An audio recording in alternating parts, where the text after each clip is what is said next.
মদন বাবু, ও মদন বাবু। কথা বলা কাঠের পুতুল? হ্যাঁ, আমি জানতাম আপনাদের আমার কথা বিশ্বাস হবে না, কিন্তু কথাটাই এরকম যে কেউই করবে না।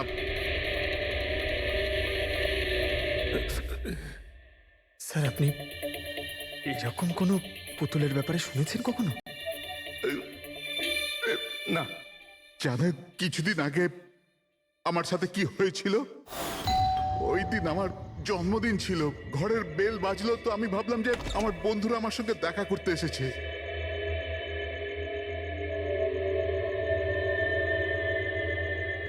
এত রাত্রে কে বেল বাজালো? অদ্ভুত তো। মদন বাবু,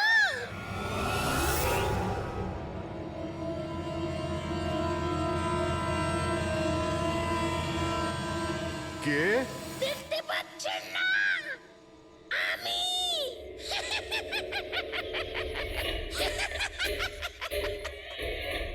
আরে আমি।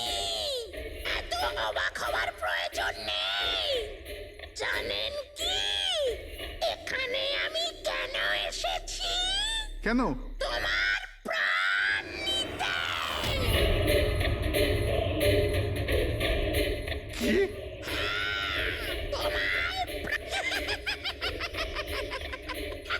রবি, কবিতা, তাড়াতাড়ি এদিকে এসো। কি হয়েছে দাদা? কে?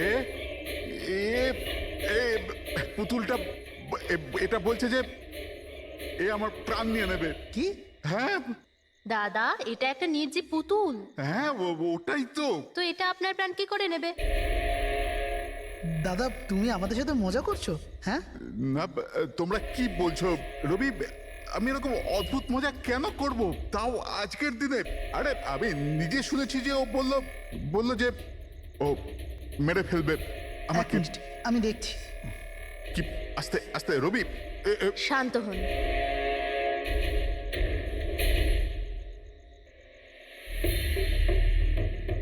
দাদা, মনে হচ্ছে তোমার সাথে কেউ মজা করেছে। এই কাঠের পুতুলের মধ্যে কেউ মনে হয় স্পিকার ফিট করেছে। চেক করো, হয়তো কোনো স্পিকার আছে।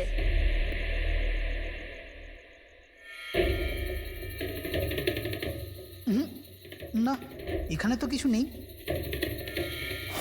এখন কোথায় ওই পুতুলটা? কি করে থাকবে? আমি ওই সময় ওকে একদম ভেঙে চুরে জ্বালিয়ে দিচ্ছি, শেষ করে দিয়েছি। হুমকি দিচ্ছিল আমাকে। ওকে আমি কিভাবে এমনি ছেড়ে দিতাম? আপনি কি সত্যিই দেখেছিলেন? হ্যাঁ, আমি মদনবাবু, এটা হতে পারে যে আপনি কোনো স্বপ্ন টপ্ন দেখেছিলেন। না, আমি দেখেছিলাম ও একলা। আমি আর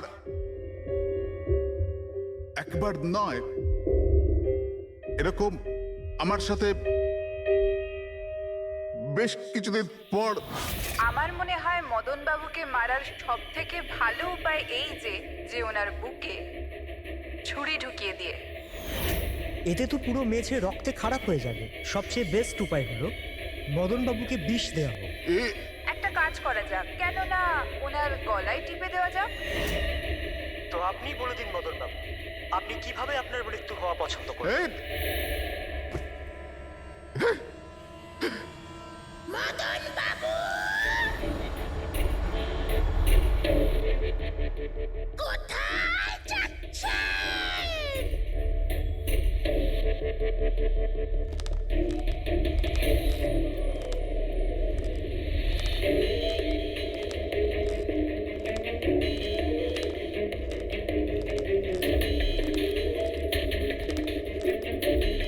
তো বলুন মদন বাবু।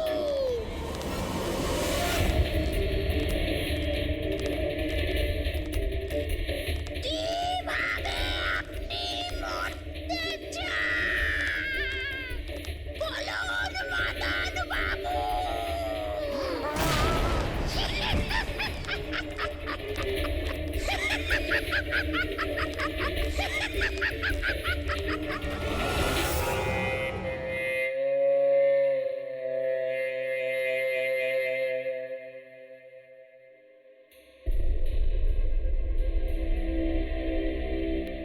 সত্যি মদনবাবুর প্রাণ সত্যিই সংশয় ছিল।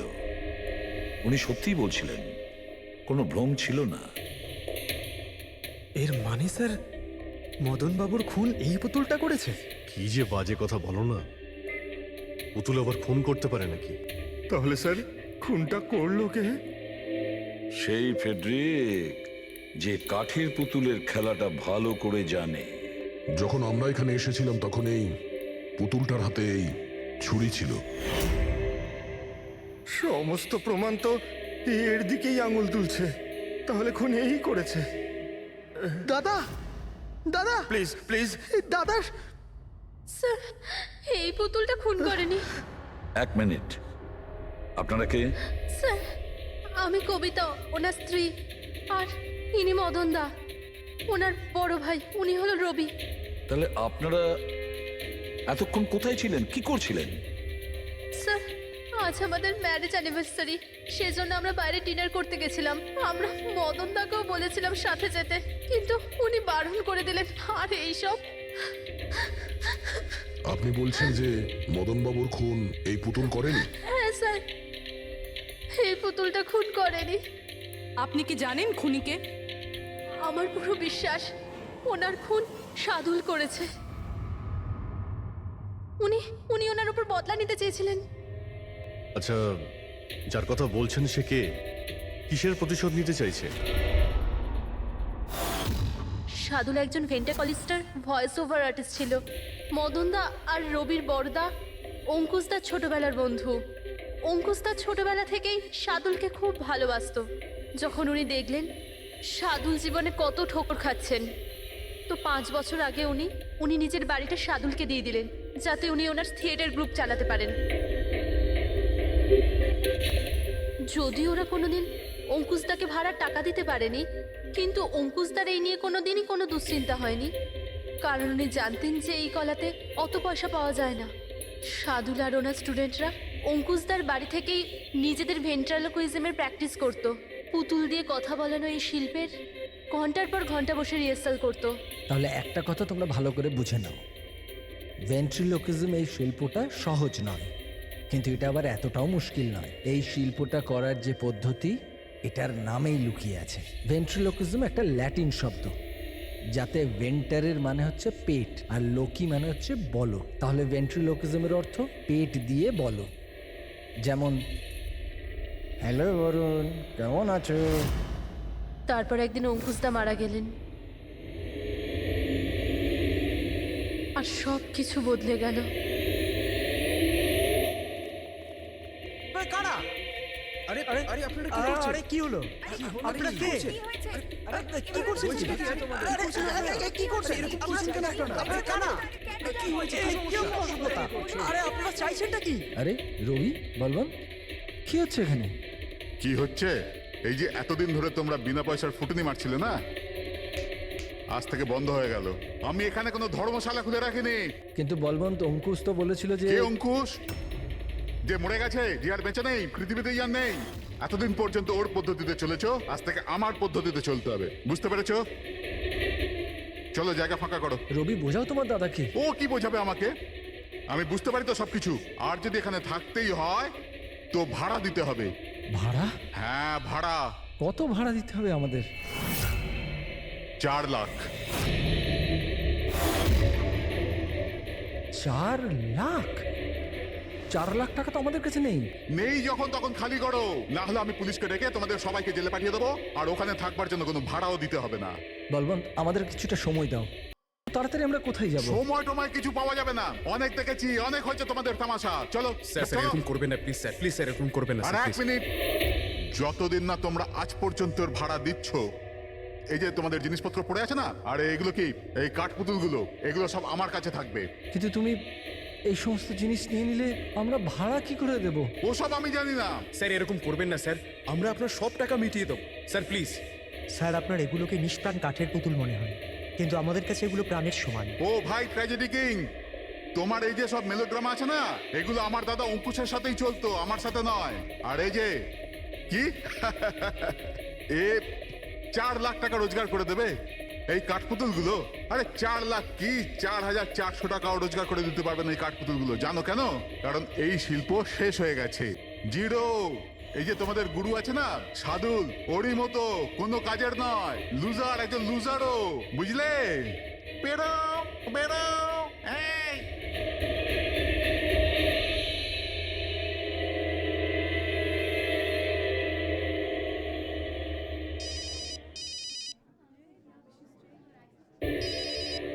এও না, কে দাদা? আবার কে? সাদুল বারবার আমাকে এভাবে ফোন করে হুমকি দিচ্ছে। আমি দেখছি। হ্যালো। আমি আসছি তোকে মারতে। এবার তোর জীবন কিছুদিনের অতিথি মাত্র। হ্যালো দাদা, আমার মনে হয় আমাদের পুলিশ স্টেশনে যাওয়া উচিত। পুলিশ ডিপার্টমেন্টে আমি একজনকে চিনি, হয়তো ও আমাদের সাহায্য করতে পারে। হ্যাঁ দাদা, আমি এটুকু বিশ্বাস করতে পারিনি যে এই সাদুল এত বড় পাগল হবে। আমাদের পুলিশের কাছে যাওয়া উচিত। কোনো লাভ নেই, এই সাদুল নিজের মোবাইল থেকে ফোন করছে না, কোনো ল্যান্ডলাইন নাম্বার থেকে করছে। Landline number? আমি খোঁজ নিচ্ছি নাম্বারটা কোথাকার। কি? এটা কি বলছো তুমি? হ্যাঁ ঠিক বলছি, এই নাম্বার এই হসপিটালের মর্গ রুমের। সাদুল আমাকে হসপিটালের মর্গের রুম থেকে কেন ফোন করবে? এই নাম্বার থেকে এনাদের কাছে ফোনে হুমকি দিচ্ছে, কাল রাত আর আজ সকালেও দিয়েছে, টানা 3 দিন ধরে আসছে। কে করছে এই কল? স্যার, এই ফোন দিয়ে কারোরই ফোন করবার কোনো অনুমতি নেই। আমি সারাদিন এখানেই থাকি, এই ফোন থেকে কেউ কোনো ফোন করেনি। তাহলে তুমি নিশ্চয়ই কল করেছো? স্যার, আমি কেন ফোন করব? আমি তো আপনাদের চিনিও না। হ্যাঁ, হতে পারে তুমি সাদুলের কথা করেছো। কি নাম বললেন আপনি? সাদুল। সাদুল? এই যে এ হলো সাদুল, চেনো তুমি একে? এ আপনাদের কি করে কল করবে? কেন করতে পারবে না কল?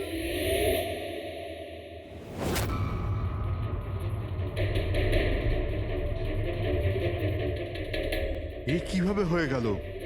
সাদুল 3 দিন আগে ইনি মারা গেছেন, তাহলে ইনি ফোন কি করে করবেন? কিন্তু এর মৃত্যু হলো কিভাবে? ইনি ড্রিঙ্ক করেছিলেন, একটা গাড়ি এনাকে উড়িয়ে দিয়ে চলে গেছে, ওখানে ওনার মৃত্যু হয়। যদি ও এখানে মরে পড়ে আছে, তো আমাকে হুমকি দিয়ে ফোন কে করছে?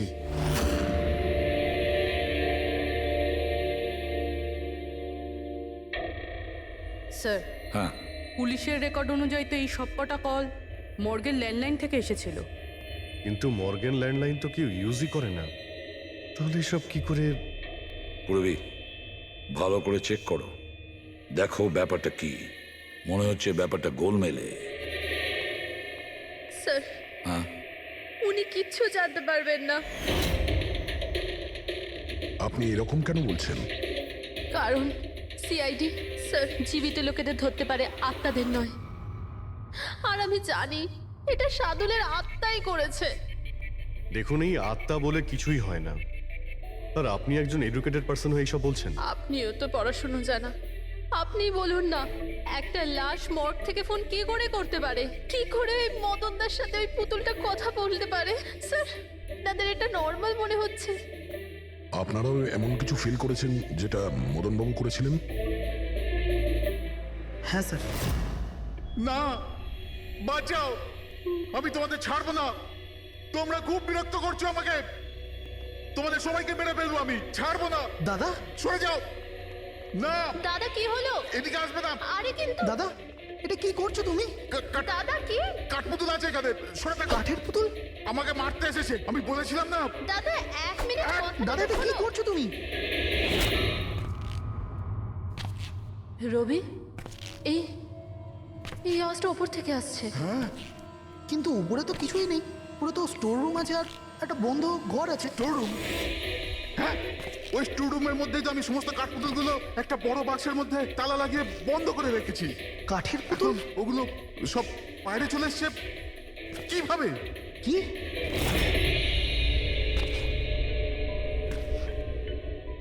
দাদা, তুমি তুমি ভয় পেও না, এসো উপরে এসো। রবি, কিন্তু চলো আস্তে আস্তে সামলে।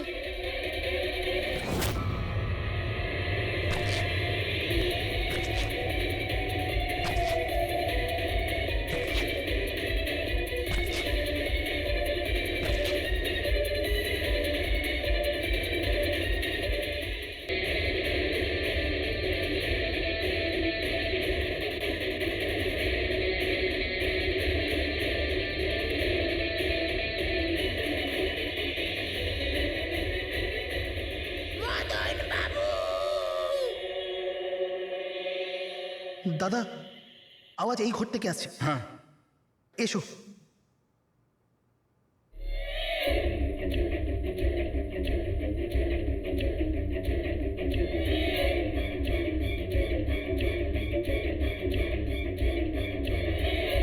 মদন বাবু,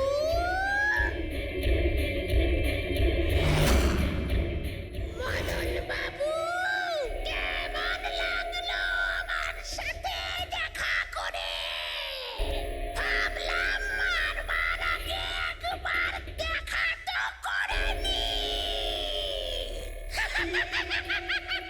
আমি ভেবেছিলাম না কথা বলে।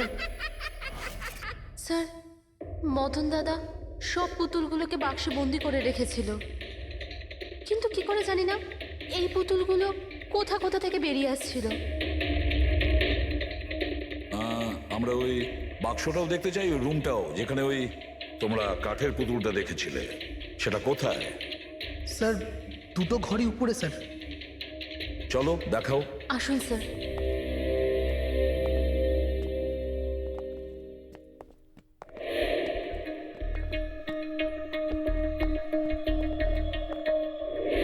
স্যার পায়ের আওয়াজটা আমরা করিডোরে শুনেছিলাম, আর ওই পুতুলটা আমরা এখানে এখানে দেখেছিলাম স্যার।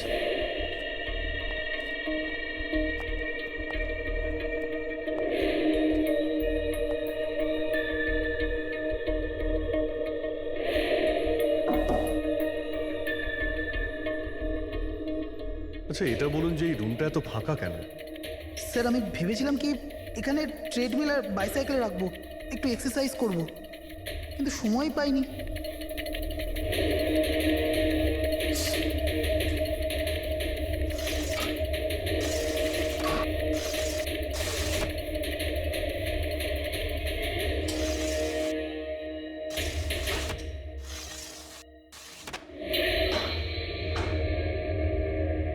স্যার এটা তো বন্ধই হচ্ছে না।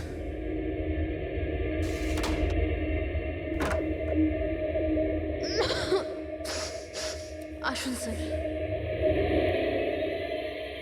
স্যার এই ওই পেটিগুলো যেখানে পুতুলগুলো বন্ধ করা আছে। একটু লাইটটা অন করবেন? হ্যাঁ।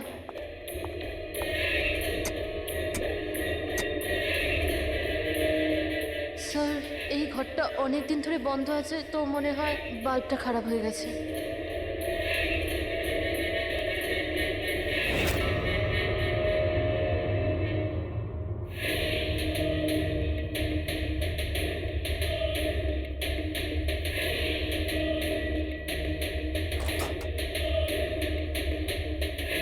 স্যার প্রত্যেকটা বক্সে তালা লাগানো আছে।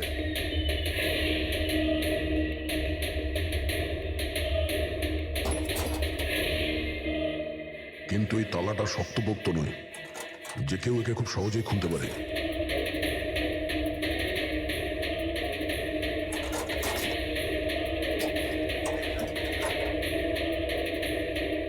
এতগুলো পুতুল,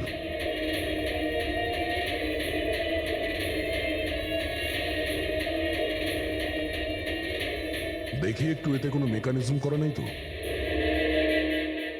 স্যার আমি আপনাকে বলছি তো, এরা কথা বলে না। স্যার নিশ্চয়ই সাদুলের আত্মা এসে এদের কথা বলায়। ভেতরে কোনো মেকানিজম কিন্তু কোনো স্পিকার তো নেই যার থেকে আওয়াজ আসবে। স্যার উনি কিন্তু ঠিক কথাই বলছেন, না তো কোনো মেকানিজম আছে না কোনো স্পিকার, কিন্তু তাহলে এই পুতুলগুলো কথা বলে কি করে?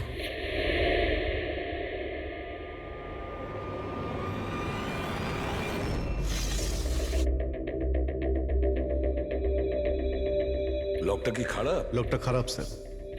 এখান থেকে তো সহজেই কেউ ভিতরে ঢুকতে পারে, সিঁড়িও রয়েছে আর পাইপও রয়েছে, যে কেউ সহজেই ঢুকতে পারে। আর যে সহজে এই রুমে ঢুকতে পারে সে বাক্সতে বন্ধ থাকা কাঠের পুতুলগুলোকে উঠিয়ে বাইরে যে কোনো জায়গায় রাখতে পারে, যেভাবে এখানে রাখা ছিল তোমাদের ভয় দেখানোর জন্য। স্যার মানে মানে এটা কোনো আত্মা নয়? আরে ওই আত্মার কথা ছাড়ো তো, আত্মা হয়ই না। এটা সেই হতে পারে এই বাড়ির প্রত্যেকটা কোণা সে চেনে, প্রত্যেকটা কোণা। আর তাছাড়াও কাঠের পুতুলের ব্যাপারেও খুব ভালো মতো জানে। আর এরা হতে পারে শাদুলের স্টুডেন্ট। শাদুলের স্টুডেন্ট। খোঁজ নিয়ে দেখতে হবে যে শাদুলের স্টুডেন্টস এই মুহূর্তে কোথায় আছে আর কি করছে। হাই, আমার নাম হলো ফ্রিডা। আমার নাম দীপেশ। আমার নাম হলো তরুণ। আর আমার নাম লোচন।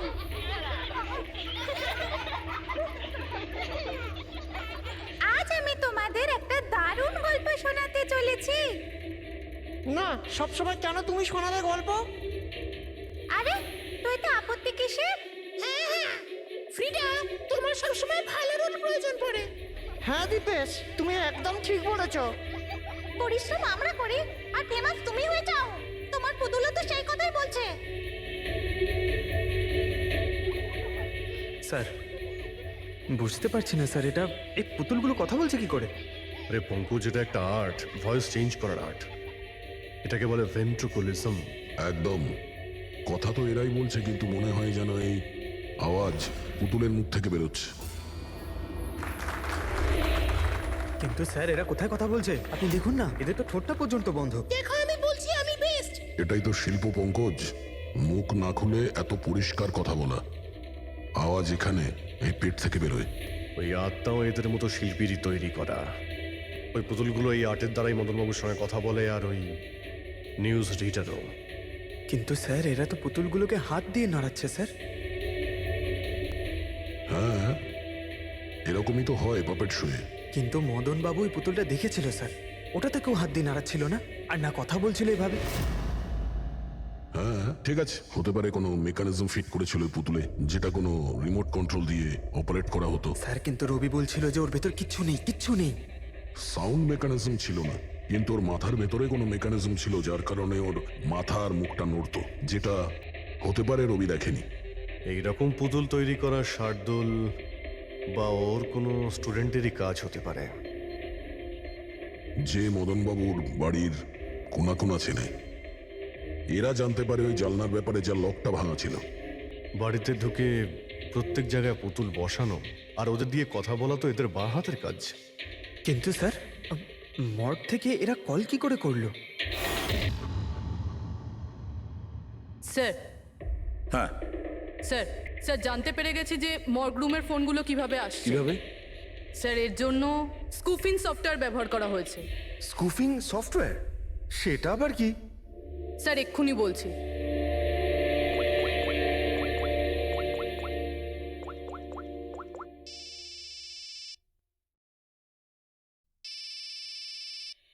কি যন্ত্রণা!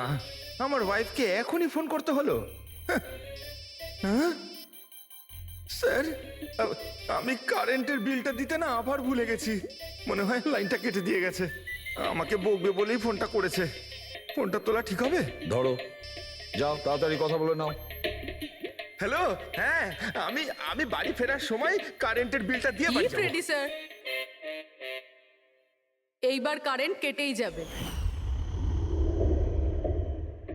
আরে পুরবি, তুমি ফোন করেছিলে? কিন্তু এটা তো আমার ওয়াইফের ফোন নাম্বার। পুরবি, এটা করলে কি করে? স্যার, এটাই তো এই সফটওয়্যারের বিশেষত্ব। ফোন যেখান থেকেই করো, নাম্বার সেটাই দেখাবে যেটা আপনি চাইবেন। কিন্তু পুরবি, তুমি এই সফটওয়্যারটা পেলে কোথা থেকে? স্যার, সাইবার ইউনিট থেকে নিয়েছি। আর স্যার, এর সাহায্যে শুধু নাম্বারই নয়, বরং কোনো মানুষ তার লোকেশন পর্যন্ত ভুল বলতে পারে। ওরে বাবা রে! স্যার, ভীষণ বিপজ্জনক সফটওয়্যার কিন্তু। খুনি মর্গের নাম্বার এই জন্যই ব্যবহার করেছে যাতে আমরা ভাবি এই পুরো ব্যাপারটা সাদুলের আত্মা করেছে। সাদুলের আত্মার কাজ। আচ্ছা বাচ্চারা, তোমাদের সঙ্গে দেখা করে খুব ভালো লাগলো। পরের বার আবার দেখা হবে। বাই। সাবধানে যাও তোমরা। Bye bye bye bye bye. হ্যাঁ বলুন, কিভাবে আমি আপনাদের সাহায্য করতে পারি? হ্যাঁ, তোমরা সাহায্য না করলে আর কে করবে? আসলে আমরা এটাই জানতে চাই যে মদনবাবুকে ভয় দেখানোর প্ল্যান তোমাদের মধ্যে কে করেছিল? আমরা ঠিক বুঝলাম না। আচ্ছা, তোমরা কিছু বুঝতে পারলে না? হ্যাঁ, না স্যার, আমি বুঝতে পারলাম না। আমি নির্দোষ। খুব হাসি পেল, হ্যাঁ? একটা লোক মারা গেছে আর তোমাদের সবার হাসি পাচ্ছে। মৃত্যু? কার মৃত্যু? মদন বাবুর খুন হয়েছে ওনার। সিআইডি থেকে আসছি আমরা। সিআইডি? হ্যাঁ, সিআইডি। আর আমাদের সন্দেহের তালিকায় তোমরা সবাই আছো। কাল তোমরা কোথায় ছিলে? কাল আমি আমার বন্ধু শালিনীর বাড়িতে ছিলাম। ওর বাড়ির লোকদের জিজ্ঞেস করতে পারেন। আর তুমি তুমি কোথায় ছিলে? স্যার আমরা লোচন আর আমি একটা শোয়ের জন্য গিয়েছিলাম পুনেতে, আজ সকালেই ফিরেছি। পুনা? কিসে গিয়েছিলে পুনায়? ক্যাব বুক করে আমার কাছে ইনফরমেশন আছে, আপনি চাইলে দেখতে পারেন। এই দেখুন। কি ব্যাপার, এত ঘামছো কেন তুমি? হ্যাঁ, কাল রাতে তুমি কোথায় ছিলে? স্যার ওই আমি বলছি, তুমি কাল রাতে মদন বাবুর বাড়িতে ছিলে কিনা? হ্যাঁ হ্যাঁ ছিলাম ওখানে, কিন্তু আমি কাউকে মারিনি। তাহলে ওখানে কি করতে গিয়েছিলে? হ্যাঁ স্যার আমি তো শুধু মদনকে শিক্ষা দিতে চেয়েছিলাম, যেটাও সাদুল স্যারের সাথে করেছে, খুব খারাপ করেছে। আর হ্যাঁ, আমাদের মাঝে আজ যে সাদুল স্যার নেই তার একটাই কারণ, সে হচ্ছে মদন। ওনার জন্যই উনি মদ খাওয়া শুরু করেছিলেন আর সময়ের আগে মারা গেলেন। তোমরা ভেবেছো খুনের বদলা খুন? না না স্যার, আমরা শুধু ওনাকে ভয় দেখাতে চেয়েছিলাম। গৌরবের প্ল্যান ছিল এটা। হ্যাঁ স্যার, গৌরবই কালকে রাতে আমাকে ফোন করে ডাকে, ওই 11:30 12টার আশেপাশে, কিন্তু আমি একটু লেট হয়ে যাই আর 12:30টায় গিয়ে পৌঁছাই।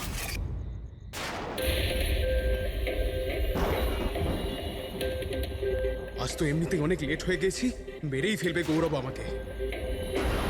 চলে গেছে হয়তো ভিতরে, এবার ওকে ইশারা কি করে করবো?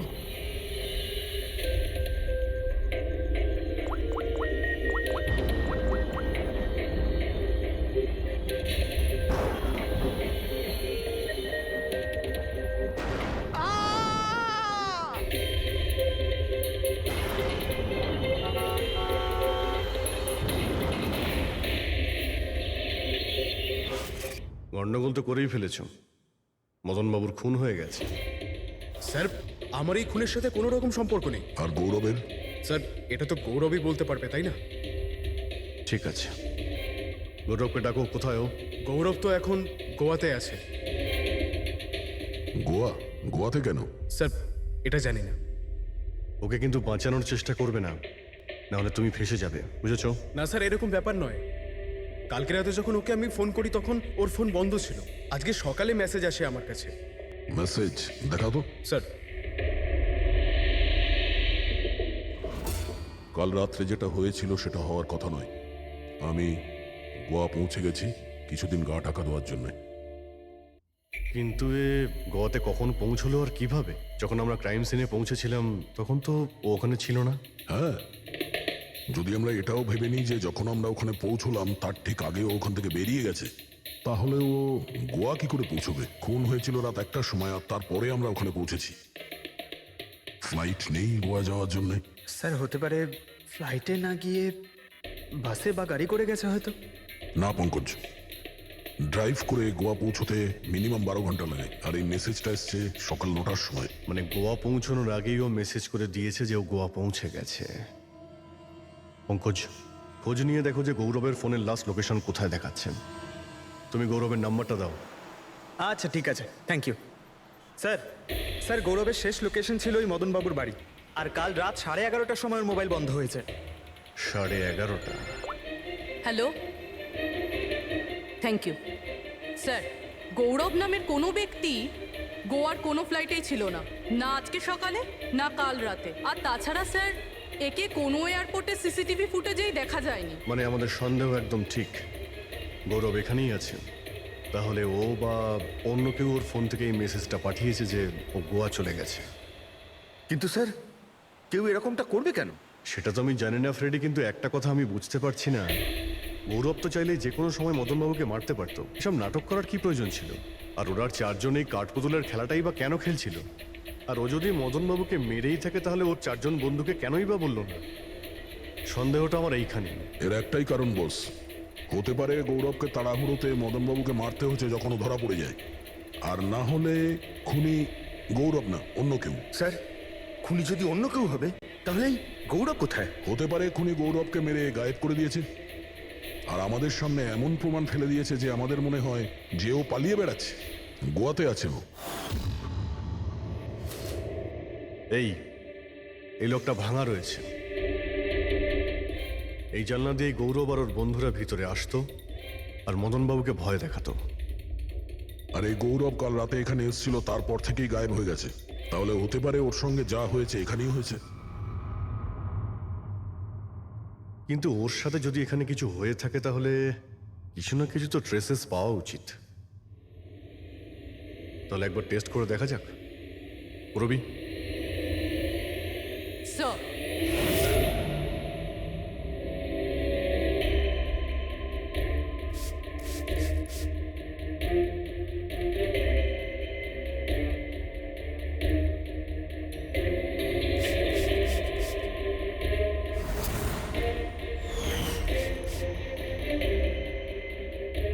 স্যার আপনার সন্দেহ ঠিক ছিল, এখানে তো রক্ত রয়েছে। ও যখন এই দরজা দিয়ে বাইরে বের হয়েছিল তখনই ওর উপরে কেউ আক্রমণ করে। স্যার এদিকে তো কোনো চিহ্নই নেই। ওদিকটা দেখো। এই যে স্যার, ওখানেও দেখো।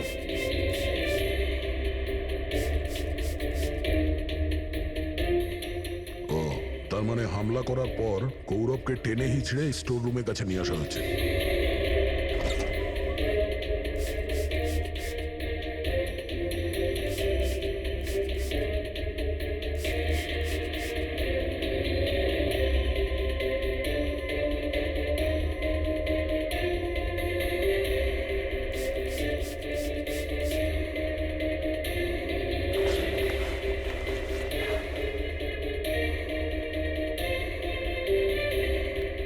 রক্তের দাগ তো এতটা অবধি রয়েছে, তার মানে গৌরবকে এখানেই।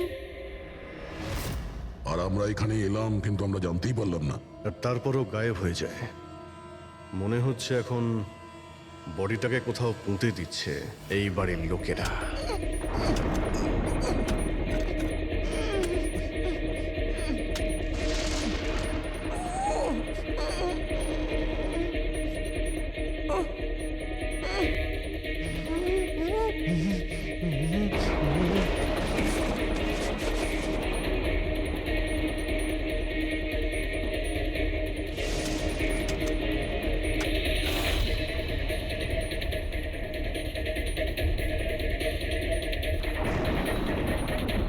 সিআইডি?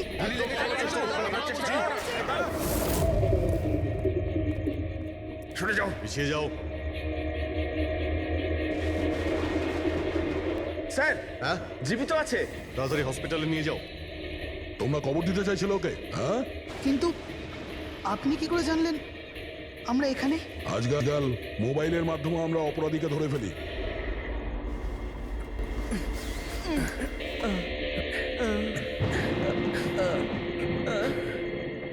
চলো তাড়াতাড়ি নিয়ে যাও ওকে। চলে এসো।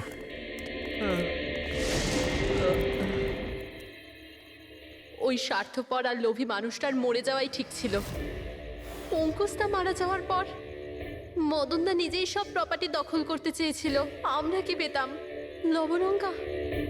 আমরা এই প্ল্যানটা তখন বানালাম যখন বাড়িতেও ওই কাঠপুতুলের ঘটনাগুলো ঘটছিল। আমরা জানতাম স্যার কোনো আত্মা টাত্মার চক্কর নয়। এই জন্যই আমরা এক রাত জাগলাম যাতে এই পুতুলটার রহস্যের পর্দা খুলতে পারি। আর তারপরে তোমরা গৌরবকে ধরে ফেলো। হ্যাঁ,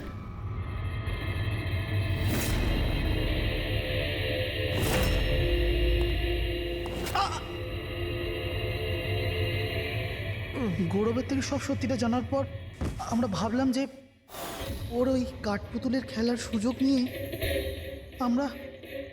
আমরা মদন দাদাকে মারতে পারি। আর সেই কারণে গৌরবের ওপর হামলা করে ওকে বাক্সে ঢুকিয়ে দিয়েছো, আর তারপর মদনবাবুকে খুন করে আমাদের বোকা বানাতে চেষ্টা করেছো।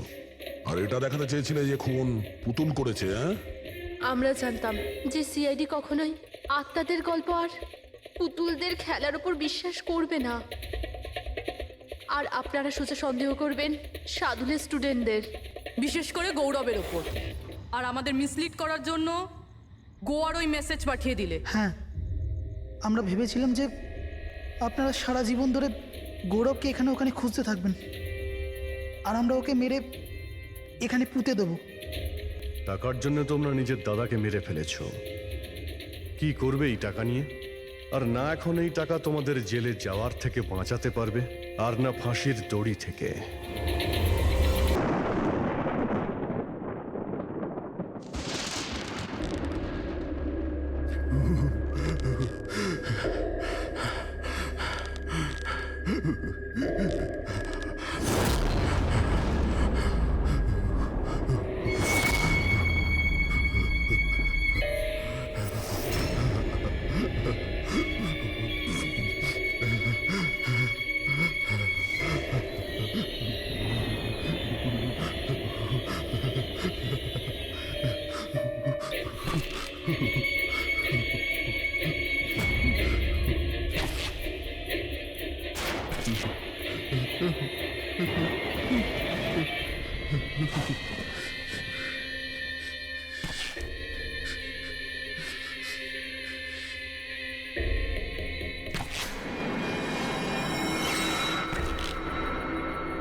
সিআইডিকে ফোন করি। হ্যালো। হ্যাঁ, আপনি বলুন। হ্যালো। মদনবাবু বলুন। মদনবাবু, কি হলো?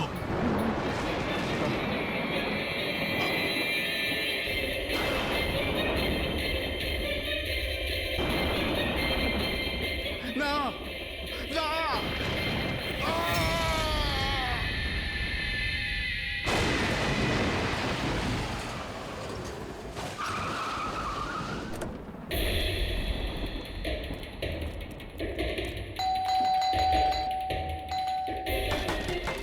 মদনবাবু, মদনবাবু,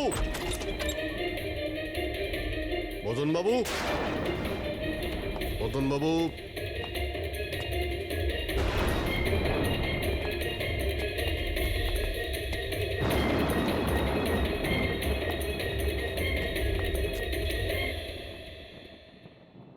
দয়া।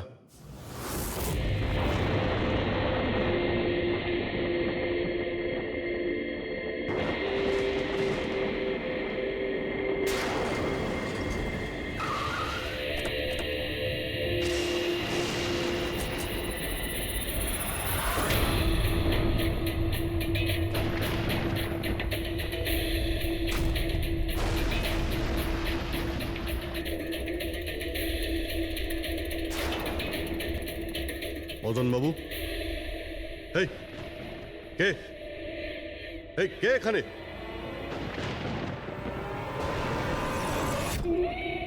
এটা কি?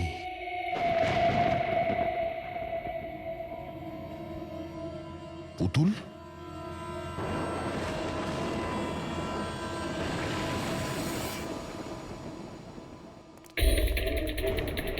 অভিজিৎ,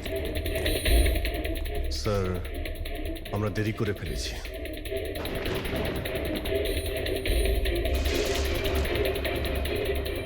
মাই গড!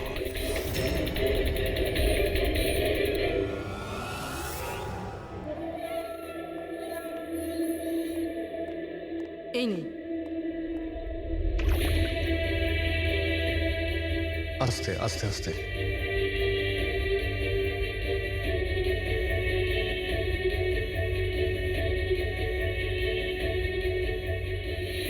মদন বাবু, আপনি ঠিক আছেন তো? কেন কি হয়েছে আপনার? কেউ আছে যে আমাকে প্রাণে মারতে চায়? কে? ও আমার আশেপাশেই আছে, আমাকে কখনো একলা ছাড়ে না। হয়তো এখনো আমাকে দেখছে, শুনছে। দেখুন মদনবাবু, একদম চিন্তা করবেন না, আপনার কিচ্ছু হবে না, আমরা আছি না? মদনবাবু, আপনি কার কথা বলছেন? কে কে আপনাকে বিরক্ত করছে? পুতুল, কাঠের পুতুল। কাঠের পুতুল? হ্যাঁ, না মানে ওটা ওরকম নয়, যারা কথা বলতে পারে না, অন্যের ইশারায় নাচে। এই কাঠপুতুলগুলো কথা বলে, কথা বলতে পারে, নিজেরা চলে চলে ফিরে বেড়ায়।